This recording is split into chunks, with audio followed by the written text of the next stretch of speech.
সাম্প্রতিক কোটা সংস্কার আন্দোলনে সহিংসতায় স্বৈরাচার ক্ষমতাচ্যুত সরকারের দ্বারা সংগঠিত গণহত্যার নিরপেক্ষ তদন্তের প্রয়োজনে জাতিসংঘ ও অন্তর্বর্তী সরকারের নিকট চিঠি দিবে বিএনপি। সেই গণহত্যার ব্যাপারে আমরা সবসময় কথা বলে এসেছি এবং জাতিসংঘের উদ্বেগ ছিল সেটা সবচেয়ে বেশি। আমরা সিদ্ধান্ত নিয়েছি যে জাতিসংঘের কাছে আমরা এই বিষয়ে একটা নিরপেক্ষ তদন্ত চেয়ে আমরা চিঠি পাঠাবো।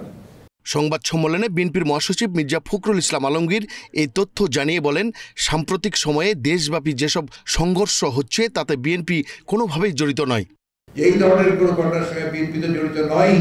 বাংলাদেশের কোনো সুস্থ স্বাভাবিক রাজনৈতিক দল বা ব্যক্তিও জড়িত থাকতে পারে না। এটা সম্পূর্ণভাবে একটা চক্রান্ত চলছে, যে চক্রান্তে বাংলাদেশের অর্জিত যে আমরা একটা স্বাধীনতাই বলবো নতুন করে আমরা অর্জন করছি, সেটাকে নস্যাৎ করবার একটা চক্রান্ত শুরু হয়েছে।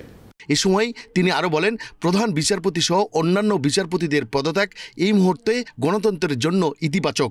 আপনারা জানেন ইতিমধ্যে সুপ্রিম কোর্ট থেকে 6 জন বিচারপতি পদত্যাগ করেছেন, নতুন একজন ভারপ্রাপ্ত নিয়োগ দিয়েছেন। এটা আমরা মনে করি যে গণতন্ত্রের জন্য এটাও একটা অত্যন্ত সুখবর।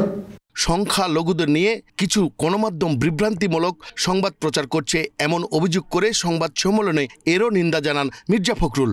দেশে এবং বিদেশে কিছু কিছু গণমাধ্যমে বাংলাদেশের বর্তমান পরিস্থিতি নিয়ে বিভ্রান্তিকর আপনার খবর সংবাদ পরিবেশন করা হচ্ছে এবং সেখানে আপনার বিভিন্নভাবে আপনার